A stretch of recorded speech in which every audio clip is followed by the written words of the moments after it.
Isang maganda at mapagpalang umaga po sa inyong lahat.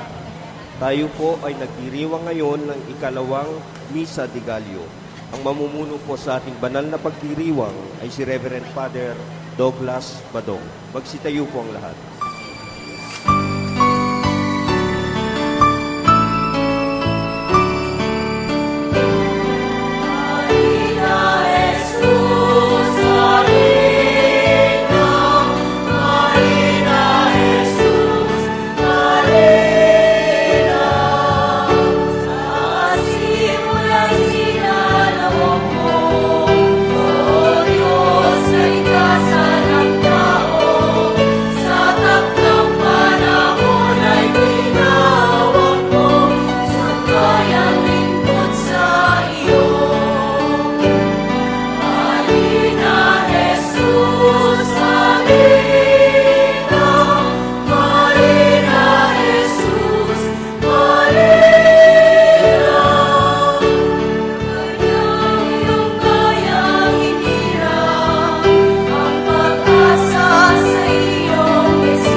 Sa ngalan ng Ama at ng Anak at ng Espiritu Santo, Amen.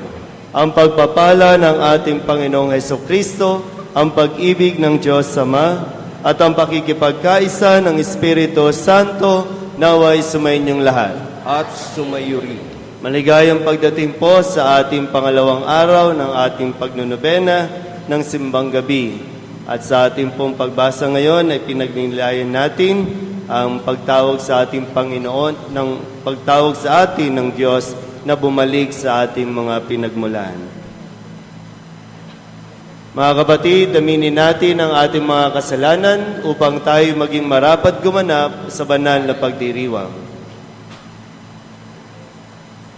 Inaamin ko sa makapangyarihang Diyos at sa inyo mga kapatid, na luba ako nagkasala sa isip, sa salita at sa gawa, at sa aking pagkukulang. Kaya isinasamo ko sa mahal na Birheng Maria, sa lahat ng mga anghel at mga banal, at sa inyo mga kapatid, na ako'y panalangin sa Panginoong ating Diyos. Kaawaan tayo ng makapangyarihang Diyos, patawarin tayo sa ating mga kasalanan, at patnubayan tayo sa buhay na walang hanggan. Amen.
Manalangin tayo. Ama naming lumikha at tagapagligtas, niloob mong magkatawang tao ang iyong salita sa sinapupunan ng laging birheng si Maria. Sa pag-ako ng iyong bugtong na anak sa aming pagkatao, paghintapatin nawa kami sa iyong pagkadiyos, ay makasalo sa pamamagitan niya, kasama ng Espiritu Santo, magpasawalang hanggan. Amen. Magsiupo po ang lahat. Sa kabila ng mga pagkukulang at kahinaan ni Juda at ang kanyang lipi, itinuloy pa rin ng Diyos ang kanyang balak. Kay Juda magmumula ang angkan ni David, at sa lipi ni David magmumula ang Mesiyas. Pagbasa mula sa aklat ng Henesis. Noong mga araw na yun, tinawag ni Jacob ang mga anak niya at kanyang sinabi, "Kayo mga anak, magsilapit sa akin. Akong inyong ama ay sumandaling dinggin. Ikaw, Huda, ay pupurihin niyong mga anak ng ina mong mahal. Hawak mo sa leeg ang iyong kaaway. Lahat mong kapatid sa iyo'y gagalang.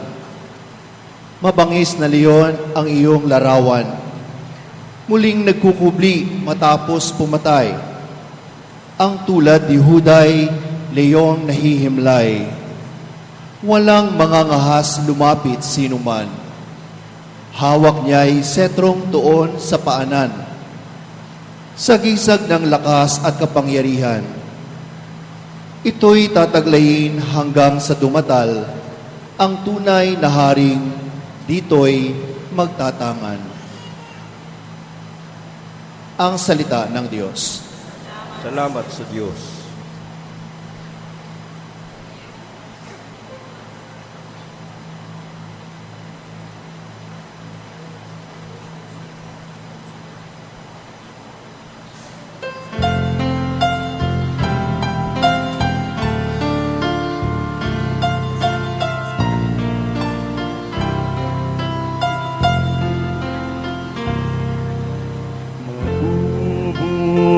Siyang marangal at sasagana kailanman. Mabubuhay siyang marangal at sasagana kailanman. Turuan mo yung hari pumatol sa sa taglay mong katarungan, O Diyos, siya'y bahaginan. Upang siya'y maging tapat, mamahala sa iyong bayan. At pati sa mahirap, maging tapat siyang tunay. Mabubuhay siyang marangal at sasagana kailanman. Ang lupain nawa niya'y umunlad at managana. Maghari ang katarungan sa lupain nitong bansa. Maging tapat itong hari sa paghatol sa mahirap. At ang mga taong walang pagkukulan ng paglinga. Mabubuhay siyang marangal at sasagana kailanman. Iyong buhay na matuwid sa kanyang kapanahunan. Madama ng bansa niya't umunlad habang buhay. Iyong kanyang kaharian ay palawak ng palawak. mula sa ilog Euphrates, sa daigdig ay kakalat. Bubuhay siyang marangal at sasagana kailanman. Naway ang kanyang ngalan ay huwag nang malimutan. Manatiling laging bantog na katulad nitong araw. Nawa siya'y purihin ng lahat ng bansa. At sa Diyos silang lahat dumalangin, harinawa at pagpalain kaming lahat, tulad niyang pinagpala. Mabubuhay siyang marangal at sasagana kailanman. Mabubuhay siyang marangal at sasagana kailanman.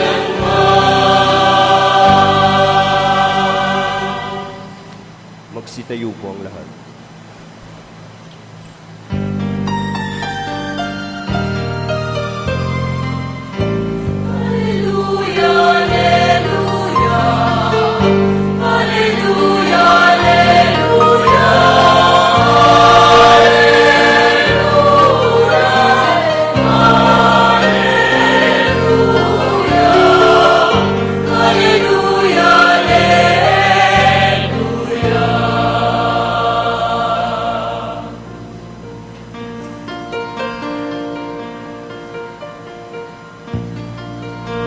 Tulungan ang may kapal, tanay yung pangsiwaan, halina't kami turuan.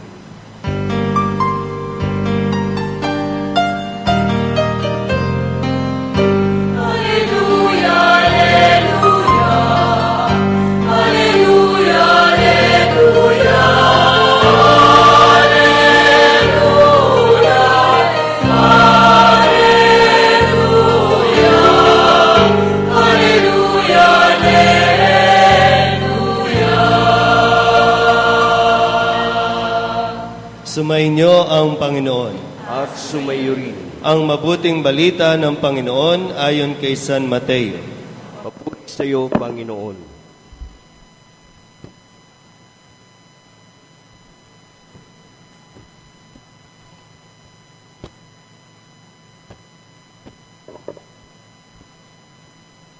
Ito ang lahi ni Hesukristo na mula sa angkan ni David, na mula naman sa lahi ni Abraham. Si Abraham ang ama ni Isaac, si Isaac ang ama ni Jacob, na ama ni Juda at ng kanyang mga kapatid. Naging anak naman ni Juda kay Tamar sina Fares at Sara. Si Fares ang ama ni Esrom, at si Esrom ang ama ni Aram. Si Aram ang ama ni Aminadab, si Aminadab ang ama ni Naason, na ama naman ni Salmon. Naging anak ni Salmon kay Rahab si Buz, at naging anak naman ni Buz kay Ruth si Obed. Si Obed ang ama ni Jesse, na ama ni Haring David. Naging anak ni David si Solomon sa dating asawa ni Urias. Si Solomon naman ang ama ni Roboam. Si Roboam ang ama ni Abias, at si Abias ang ama ni Asa. Si Asa ang ama ni Josaphat, at si Josaphat ang ama ni Joram, na siya namang ama ni Uzias. Itong si Uzias ay ama ni Jotam, na ama ni Akas, at si Akas ang ama ni Ezekias. Si Ezekias ang ama ni Manases, at si Manases ang ama ni Amos, na ama naman ni Hosias. Si Hosias ang ama ni Jeconias at ang kanyang mga kapatid. Panahon noon ng pagkakatapon ng mga Israelita sa Babylonia. Matapos ang pagkakatapon sa Babylonia, naging anak ni Jeconias si Salatiel, na ama ni Zorobabel. Si Zorobabel ang ama ni Abiud, na ama ni Eliakim, at si Eliakim ang ama ni Azor. Si Azor ang ama ni Zadok, na ama ni Akim. Itong si Akim ang ama ni Eliud, si Eliud ang ama ni Eleazar. Si Eleazar ang ama ni Matan, na ama ni Jacob. At si Jacob ang ama ni Jose, na asawa ni Maria. Si Maria naman ang ina ni Jesus, na tinatawag na Kristo. Sa makatwid, 14 ang salinlahi mula kay Abraham hanggang kay David. 14 mula kay David hanggang sa Babylonia. At 14 din mula sa pagkakatapon sa Babylonia hanggang kay Kristo. Ang mabuting balita ng Panginoon. Pinupuri ka namin, Panginoong Heso Kristo. Isang magandang umaga po sa inyong lahat. 2, 4, 6. Meron pa pong 6 na upuan sa harapan. Yung nais na pumunta, huwag nyo na pong hintayin. Dumating dito yung nagtatawag sa kanto ng Megamall C5. Megamall C5. Yan. At least meron po akong matatanong, no? Na mas malapit, ha? No, isa na lang. Oh, isa na lang. Kaya na siguro yan umandar, no? So maligayang pagdating po sa ating pangalawang araw ng ating pagnonobena.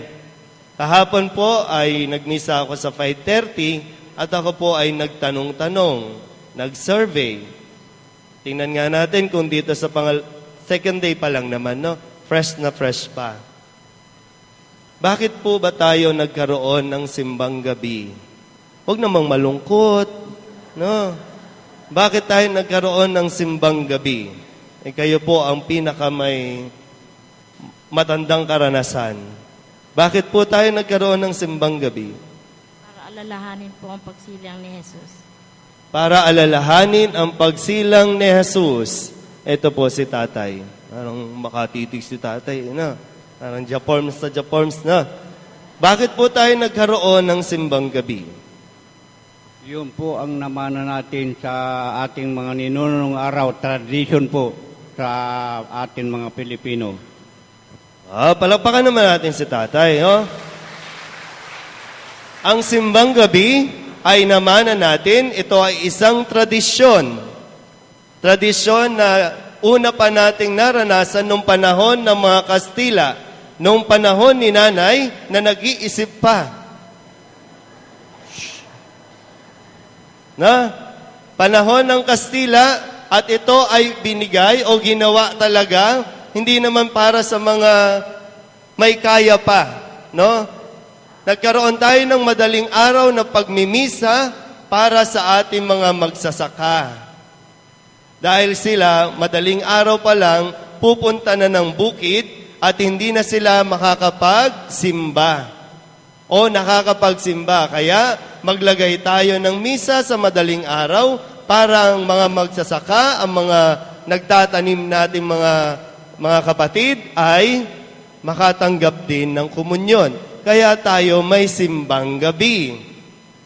At kaya tayo nagkaroon ng mga parol para maging gabay ng mga tao sa kanilang dadaanan papunta sa simbahan.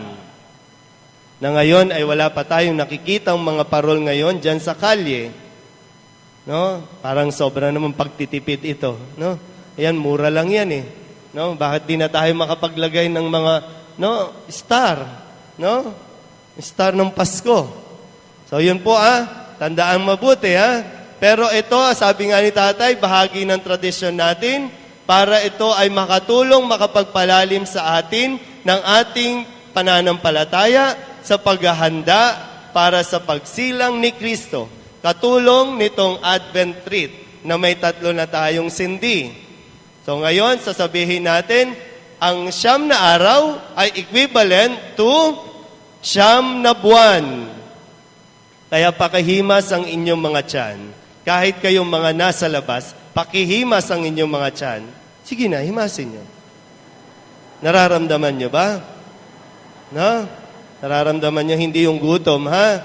Kasi lahat tayo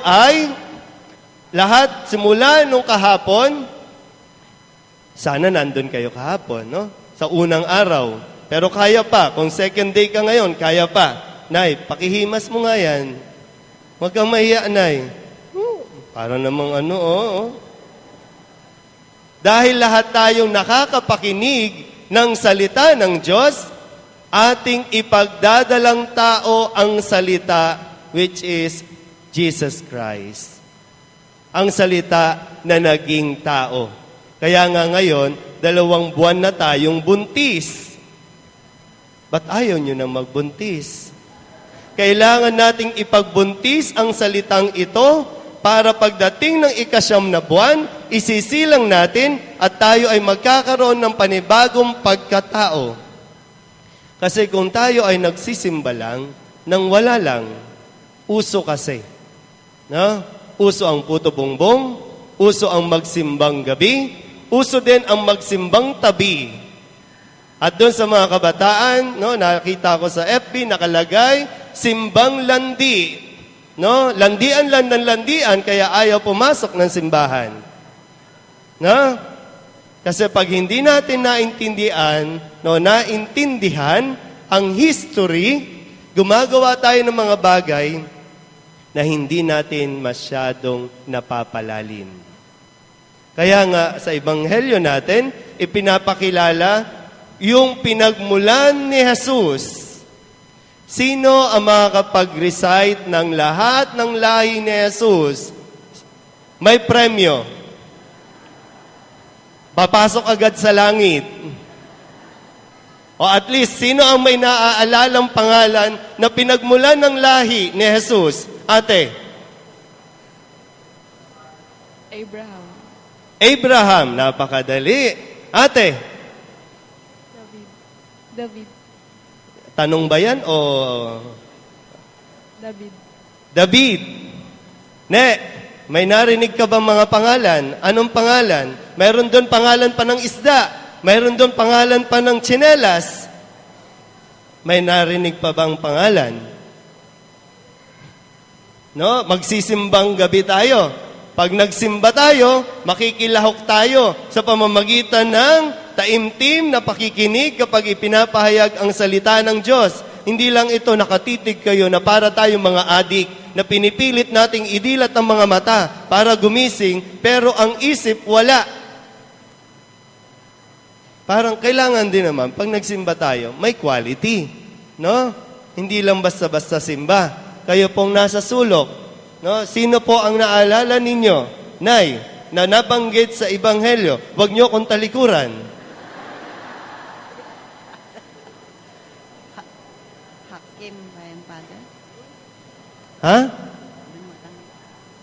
Parang ang laki ng problema ni nanay. Na? Huwag muna daw ngayon, may problema siya eh. No, maraming pangalan. Minsan, nung ako po ay hindi pa pari, pag nagsisimba ako ng simbang gabi, at naririnig ko ito, parang, ano ba yan? Ang haba-haba? Kung ano-ano mga pangalan, Hosias, Akim, o kung ano-ano pa. Ano bang kinaugnayan yan? No, parang boring. Boring na hindi nyo na nga natatandaan. Wala lang, nakinig lang. Every December 17, yan ang ating maririnig. Maliban na lang kung matapat ito ng Sunday. Mag-iiba tayo ng reading. Guguluhin ko lang si Kuya para ano. No? Pag tinignan mo ang lahi, mula kay Abraham hanggang kay David, hanggang kay Maria, no? Saka na natin pagtuunan si Maria. Pero yung lahing ito, may lahing magaganda, mababait, masunurin. Nagkaroon din ng lahi ng mga pasaway. Nagkaroon ng mga lahing mga makasalanan. At nagkaroon muli ng lahi na siyang bumangon at nagbawi sa kanilang pagkakasala. At yan ay si Kristo. Si Kristo, pag binalikan mo ito, patototohanan natin na si Kristo talaga ay tao. Kasi may pinagmulan. Pero ang pananampalataya natin, si Kristo ay totoong tao at totoong Diyos. Ito ang isa sa pinagbabasihan natin na si Kristo ay totoong tao. Naniniwala ba kayo dyan? No? Opo, naniniwala, ha? Okay. So dito na tayo. Titingnan natin ulit. Kung ikaw ba, papipiliin ka ng lahi, tatanggapin mo ba ang lahing ito na may mga kapalpakan? Kasi si Kristo, walang ibinawas ng mga kalahi. Tinanggap niya at kasama sa buhay niya kahit itong mga nagkasalang ito na kanyang mga ninuno. Hindi binawasan at hindi ikinahihiyang sabihin na ito ang kanyang pinagmulan. Dahil napakahalaga nito para sa kanyang misyon. Para sabihin sa atin na tayo rin ay mayroong pinagmulan.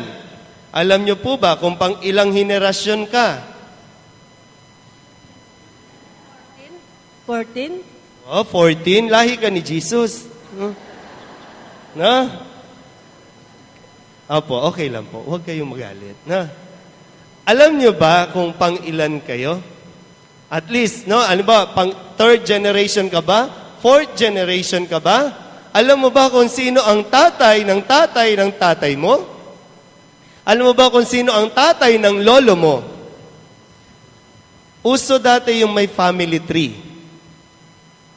No? Uso yon. Ngayon, wala na akong nakikitang may family tree. Ibig bang sabihin nito, ang ating mga kalahi ay talagang, no? Ikinahihiya natin at wag na natin babanggitin.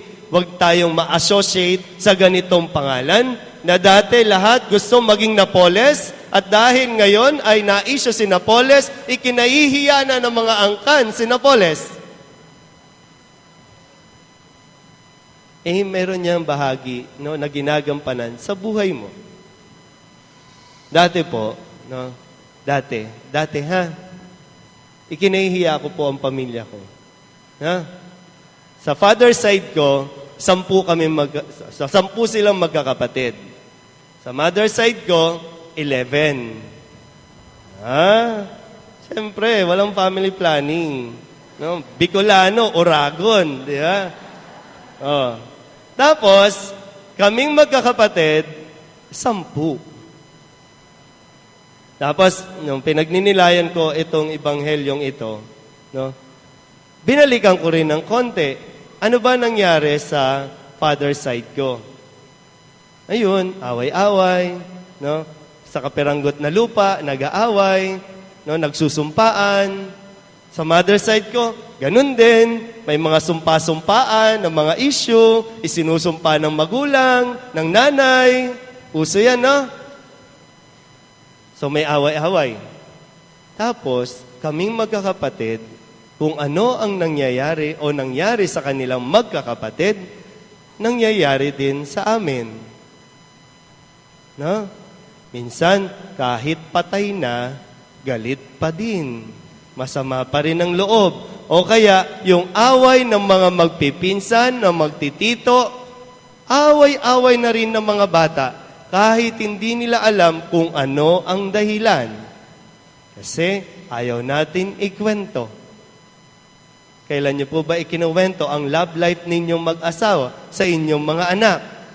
Kung papaanong pinagdaanan ninyo, papaano nyong napasagot ang inyong asawa bago kayo talagang sinagot.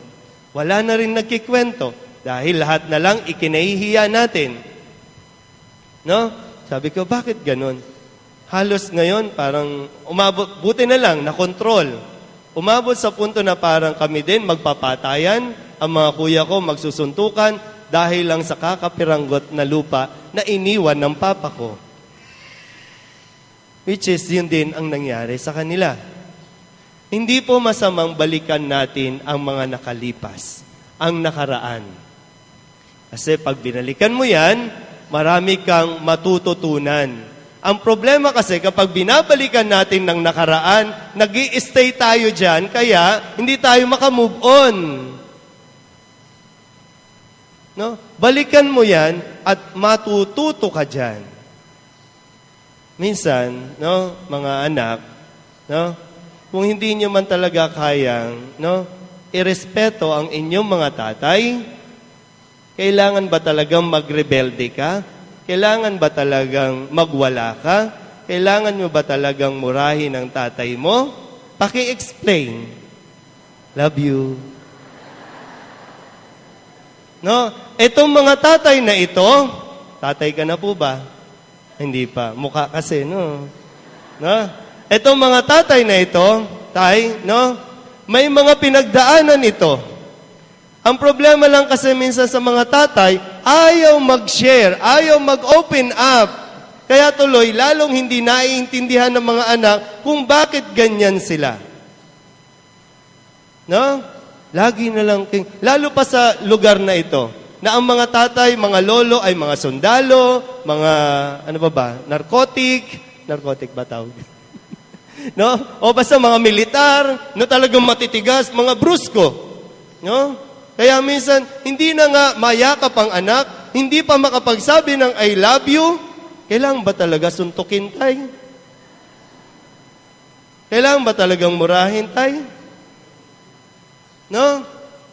Bakit ba nagpipigil tayo? No? Mga lalaki, hirap na hirap mag-express. Kaya tuloy ang mga anak, hindi alam kung ano ang pakiramdam, kung ano ba ang yakap ng isang lalaki. Kaya pag lumaki, ibang yakap na ang hinahanap kasi, ay ganun pala ang pakiramdam ng yakap ng lalaki. Hanggang sa disoriented na, distorted na ang kanilang pagtingin. Kasi ang mga tatay, wala na. Nahihirapan ng sabihin kung ano ang nararamdaman. Hindi naman masamang magsabi ng I love you, tay. No? Hindi naman kabawasan yan sa pagiging tatay o pagiging lalaki. Mabuti hanggat bata, sabihin mo, I love you. No? Para pag lumaki yan, ganyan din ang gagawin yan sa kanilang mga magiging mga anak. Kaya lang, kung ano ang naranasan ng tatay sa kanilang tatay, siya ding ipararanas sa kanilang mga anak at sa kanilang mga apo. Kaya problemado tayo ngayon. No? Kaya ang mga anak naman dahil talagang wild din at gusto rin talagang magkaroon ng sariling desisyon, makapaglakad lang, makapagsalita lang, makapag-aral lang ng konti, akala mo siya na ang pinakamagaling. Ay, kanya-kanya. Wala tayong natututunan. Balikan mo, no? Alamin mo, bakit ba ang sungit-sungit ng tatay ko? Ano bang naranasan nito sa mga nakalipas niya, nung kabataan niya? Bakit ba? Pag nalaman mo yan, maintindihan mo yan ngayon at matututo kang umunawa. At eventually, matatapos ang paghihirap ng inyong pamilya at magsisimula ka na ulit, katulad ng nangyaring pagsisimula muli natin kay Kristo. Si Kristo na naging masunurin sa kanyang Ama, naging masunurin sa ipinag-uutos ng Diyos dahil inunawa at naunawaan. Hindi ikinahiya. Dati ako kinahiya ko sila. No? Ang sabi ko noon ay, pag ako nagkapamilya, kasi sabi ko, 10 kami. Tapos ang hirap ng buhay. No? Anak-anak kasi ng marami. No? Yan ang sabi ko sa papa ko noon. No? Talagang, no? Pag ako nagkapamilya, hindi katulad ng pamilyang ito. Ayan tuloy, naging pari ako. No? Naging pare tuloy ako. Pero bahagi yun. Hindi ko po, kasi dati, no, pag umuwi ako sa amin, dyan sa Singalong, kasi mga kuya ko, mga brusko, mga malalaki ding katawan, no? Talagang may mga nakaaway, suntukan, badung no? Gustong may patunayan. No? Hiyang-hiya na ako dun sa kalye, no? Lalo pa kapag pag sumisigaw na yung mga nagtitinda, "Hoy, sabihin mo sa nanay mo, magbayad ng utang!" Ayoko nang dumaan. No? Pero hindi. Sila ang dahilan kung bakit ako naging pari. Yung mga pagkukulang ng pamilya ko, ng magulang ko, even ng mga kapatid ko, yan ang humubog sa akin para mas maging matatag ako. May choice ka naman . Kung may pagkukulang, kaya mo yan punan. Nakapag-aral ka naman. Marunong ka magbasa. No, marunong kang sumayaw, edi sumayaw ka. Marunong kang kumanta, edi kumanta ka. Diskartehan mo ang buhay mo. Kung hindi kaya ng mga magulang at nagkaroon ng pagkukulang dahil mayroong mga issues, unresolved issues, ikaw na ang magpuno. Wala namang mangyayari kung lagi ka talagang magrereklamo, magwawala, hanap ng kung ano-ano, simulan mo na para mabago ang iyong buhay. Damay ang iyong pamilya. Kasi kung wala tayong matututunan sa ating mga nakalipas, mauulit at mauulit lang. Parang itong mga pangyayari sa buhay natin. Nauulit at nauulit lang. At magkakaroon pa ng mga disaster hanggat hindi tayo natututo sa mga nakalipas na disaster. Nangyari na ang ormok dahil nawala ang mga bundok, nawala ang mga puno. Ngayon, ayaw pa rin natin matuto o hintayin natin ang supra typhoon. No, hindi pa tayo makontento sa super typhoon. Hintayin pa natin ang universe typhoon. No, kailan tayo gigising? O kaya, gising naman talaga tayo, pero kailan tayo mag-iisip? Kailan tayo magninilay? No? Pagpagunaw na ang mundo. O di sige, gunawin na natin bukas para ngayon matitino na tayo. No? Sana po, no, yung mga kabataan na nasa labas, pagnilayan mabuti. Kung mayroong pagkukulang ang mga magulang, ang inyong mga lahi, kayong mga henerasyon ngayon, kayo na ang magbuo, kayo na ang mag-ayos nito. Amen? Magsitayo po ang lahat.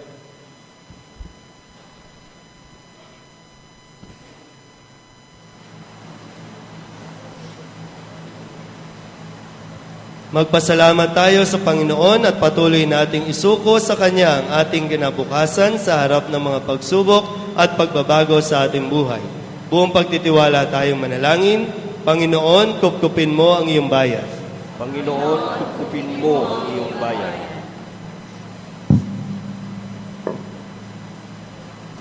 Upang puspusang mahikayat ang simbahan sa lahat ng tao para magsisi sa kanilang mga kasalanan at magbalik loob sa Diyos, manalangin tayo. Panginoon, kupkupin mo ang iyong bayan. Upang ang mga pamilyang nag-aalitan ay makadama ng ligayang dulot ng pagkakasundo at pagkakaisa ngayong panahon ng Adbyento, manalangin tayo. Panginoon, kupkupin mo ang iyong bayan. Upang makita namin ang aming kabutihan sa kapwa at sa sarili, sa kabila ng aming kahinaan at mga pagkukulang, sa kabila ng kasalanan ng nakalipas, manalangin tayo. Panginoon, kupkupin mo ang iyong bayan. Upang ang aming pagdiriwang ng Misa de Gallo ay mailapit kami sa aming pamayanan at parokya, upang kami ay sama-samang bumangon sa pagkaibig ng Diyos at sa kapwa, manalangin tayo. Panginoon, kupkupin mo ang iyong bayan. Ama, niloob mong isilang ng Birheng Maria ang iyong anak na si Jesus. Naway masundan namin ang kababaang loob ni Kristo na siyang naghatid ng kaligtasan at kapatawaran sa aming mga kasalanan. Ikaw na nabubuhay at naghahari, magpasawalang hanggan. Amen.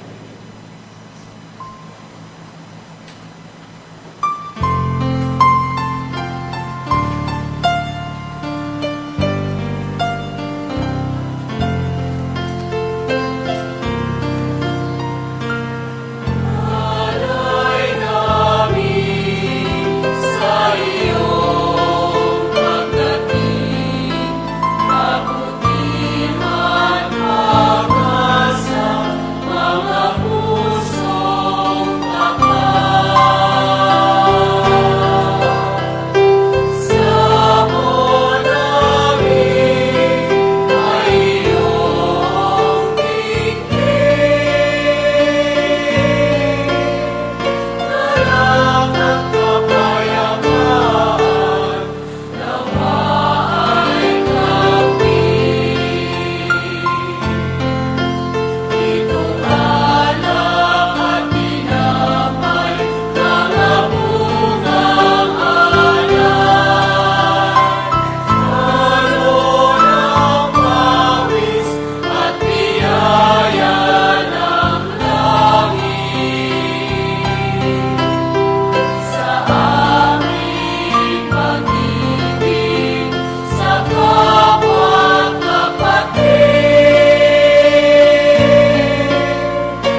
Manalangin kayo mga kapatid upang paghahain natin ay kalugdan ng Diyos sa mga makapangyarihan.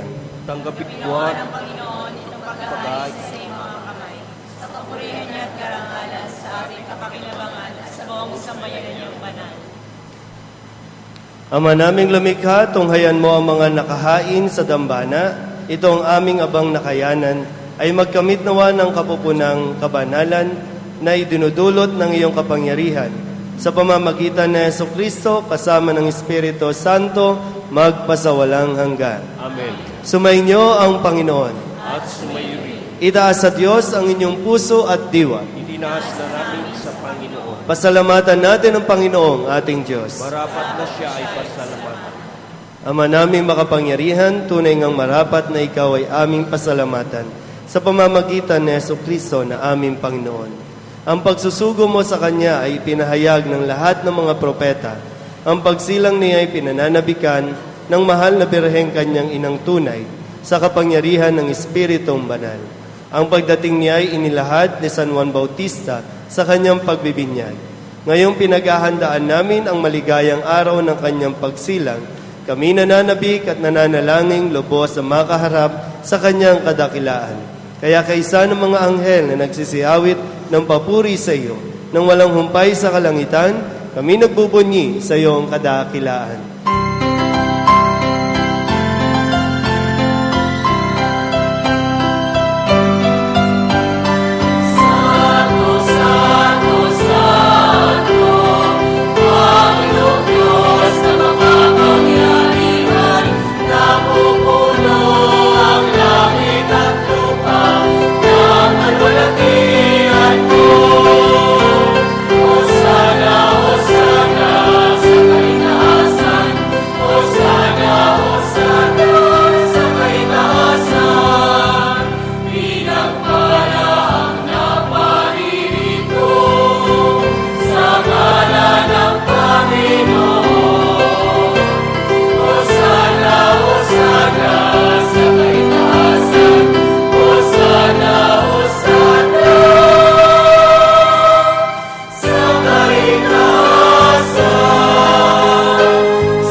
Ama, ginagawa namin ngayon, Ama naming banal, ikaw ang bukal ng tanang kabanalan. Kaya't sa pamamagitan ng iyong Espiritu, gawin mong banal ang mga kaloob na ito upang para sa amin maging katawan at dugo ng aming Panginoong Jesucristo. Bago niya pinagtiis ang kusang loob na maging handog, hinawakan niya ang tinapay, pinasalamatan kaniya.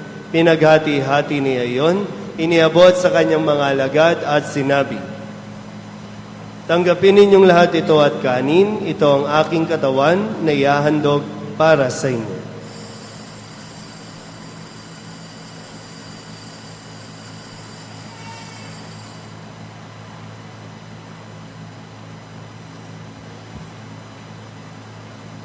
Gayon din naman nang matapos ang hapunan, hinawakan niya ang kalis, muli kaniyang pinasalamatan. Iniabot niya ang kalis sa kanyang mga alagad at sinabi, tanggapin ninyong lahat ito at inumin, ito ang kalis ng aking dugo, ng bago at walang hanggang tipan. Ang aking dugo na ibubuhos para sa inyo at para sa lahat, sa ikapagpapatawad ng mga kasalanan. Gawin ninyo ito sa pag-alaala sa akin.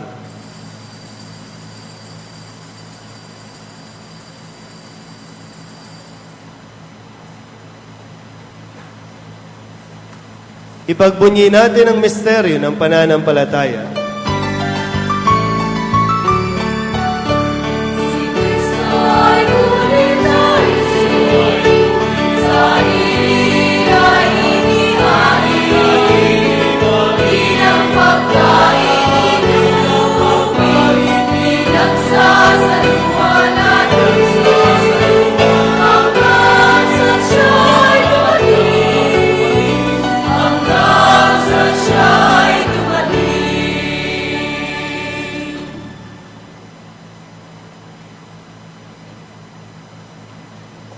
Ama, ginagawa namin ngayon ang pag-alala sa pagkamatay at muling pagkabuhay ng iyong anak. Kaya tiniaalay namin sa iyo ang tinapay na nagbibigay buhay at ang kalis na nagkakaloob ng kaligtasan. Kami napapasalamat dahil kami iyong minarapat na tumayo sa harap mo para maglingkod sa iyo. Isinasamo namin kami magsasalo-salo sa katawan at dugo ni Kristo ay mabuklod sa pagkakaisa sa pamamagitan ng Espiritu Santo. Ama, lingapin mo ang iyong simbahang laganap sa buong daigdig. Puspusin mo kami sa pag-ibig kay San Francisco na aming Papa at ni Luis Antonio na aming Obispo at ng Tanang Kaparian. Alalahanin mo rin ang mga kapatid naming nahimlay nang may pag-asang sila'y muling mabubuhay. Gayon din ang lahat ng mga pumanaw. Kaawaan mo sila at patuloyin sa iyong kaliwanagan. Kaawaan mo at pagintapatin kaming lahat na makasalo sa iyong buhay ng walang wakas. Kaysa ng mahal na Berheng Maria na ina ng Diyos, ng kabiyak ng puso niyang sa San Jose. Kaysa ng mga apostol at ng lahat ng mga banal na namuhay dito sa daigdig ng kalugod-lugod sa iyo. May pagdiwang nawa namin ang pagpupuri sa ikararangal mo sa pamamagitan ng iyong anak na aming Panginoong Heso Kristo. Sa pamamagitan ni Kristo, kasama niya at sa Kanya, ang lahat ng parangal at papuri ay sa iyo, Diyos Ama, makapangyarihan, kasama ng Espiritu Santo, magpasawalang hanggan.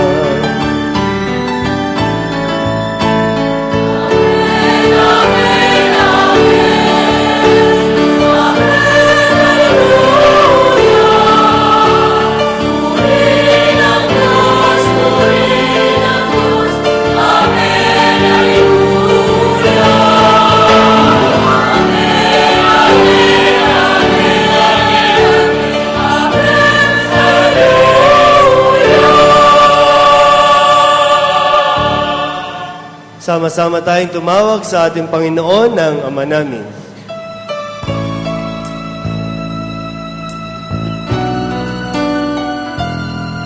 Ama namin, sumasalangit ka, sambahin ang ngalan mo, mapasa amin ang kaharian mo.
Hinihiling namin kami iadya sa lahat ng masama, pagkalooban ng kapayapaan na araw-araw, iligtas sa kasalanan at ilayo sa lahat ng kapahamakan.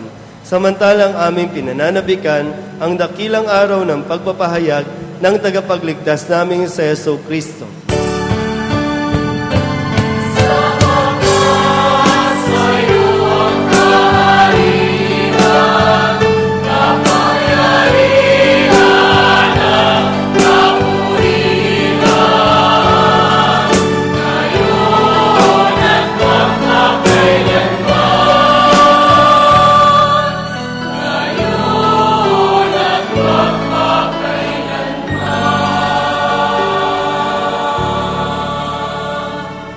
Panginoong Hesukristo, sinabi mo sa iyong mga apostol, kapayapaan ang iniiwan ko sa inyo, ang aking kapayapaan ang ibinibigay ko sa inyo.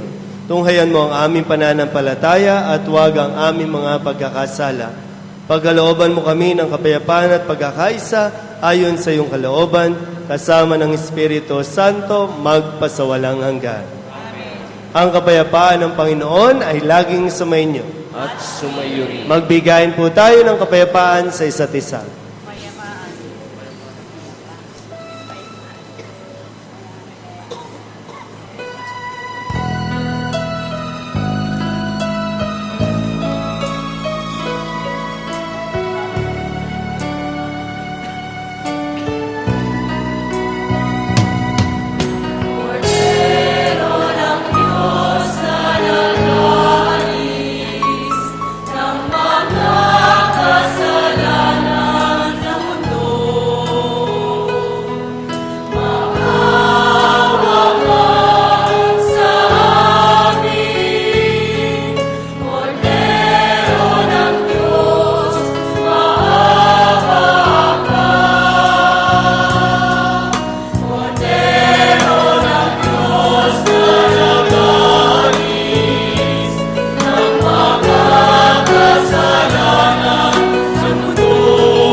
Ito ang kordero ng Diyos. Ito ang nag-aalis ng kasalanan ng sanlibutan. Mapalad ang mga inaanyayahan sa kanyang piging. Panginoon, hindi ako karapat-dapat magpatuloy sa iyo, ngunit sa isang salita mo lamang ay gagaling na ako.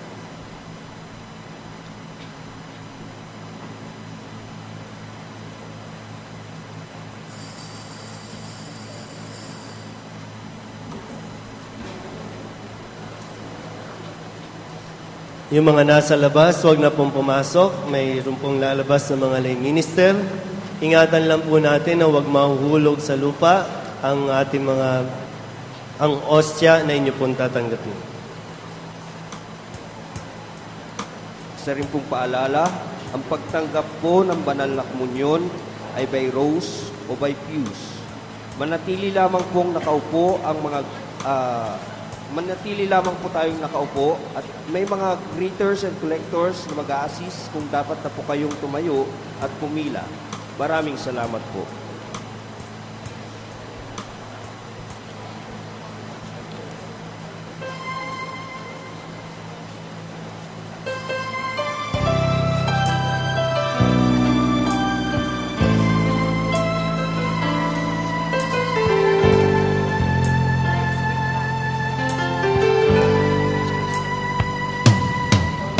Kanilang may linaw sa lumiang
Magsitayo po.